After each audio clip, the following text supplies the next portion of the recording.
Elevated corridors, elevated express వేస్, elevated highways ఇవన్నీ ఉన్నారు కదా. ఇప్పుడు ఎలివేటెడ్ స్విమ్మింగ్ పూల్స్ ఇవి ఎట్లుంటాయో కూడా చూడండి.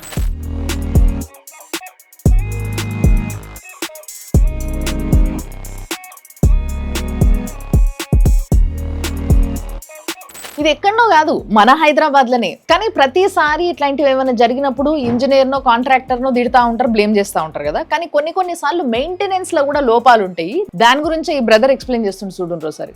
ఇంకో పాయింట్, వర్షం పడ్డప్పుడు ఇవన్నీ క్లోజ్ అయిపోయినాయి, అర్థమవుతుందా? ఇవన్నీ క్లోజ్ అయ్యి వాటర్ నిండుతున్నాయి. ప్రతి దానిలో మనం పాయింట్ ఇప్పుడు ఇవన్నీ క్లీన్ చేయాల్సింది ఎవరు? గవర్నమెంట్ క్లీన్ చేయాలి. ఇవన్నీ మెయింటెనెన్స్ ప్రాపర్గా చూస్తే నీళ్ళు. చూసారు కదా, ఫ్లైఓవర్ పైన అక్కడక్కడ నీళ్లు పోయేటందుకు డ్రైన్ హోల్స్ ఉంటాయి.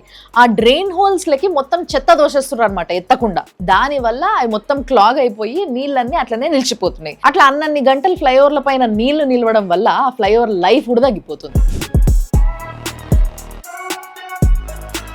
ఇన్నిన్ని కోట్లు ఖర్చు పెట్టి మనం బ్రిడ్జిలు కట్టుకున్నా గానీ మెట్రో సిటీస్ లా నీళ్లు దాటి పోవాలన్నా కష్టమైతుంది. ఇదే విధంగా మారుమూల ప్రాంతాలలో కూడా రూపాయి లేక ఒక బ్రిడ్జ్ కట్టక ఎవరు పట్టించుకోక కూడా నీళ్లు దాటిపోవాలన్నా అదే కష్టమైతుంది. ఫర్ ఎగ్జాంపుల్, హిమాచల్ ప్రదేశ్ లో ఉన్న కులు డిస్ట్రిక్ట్ లా ఒక చిన్న మారుమూల ఊర్లా ఉన్న సిచ్యువేషన్ ఏందో కూడా ఒకసారి చూడండి.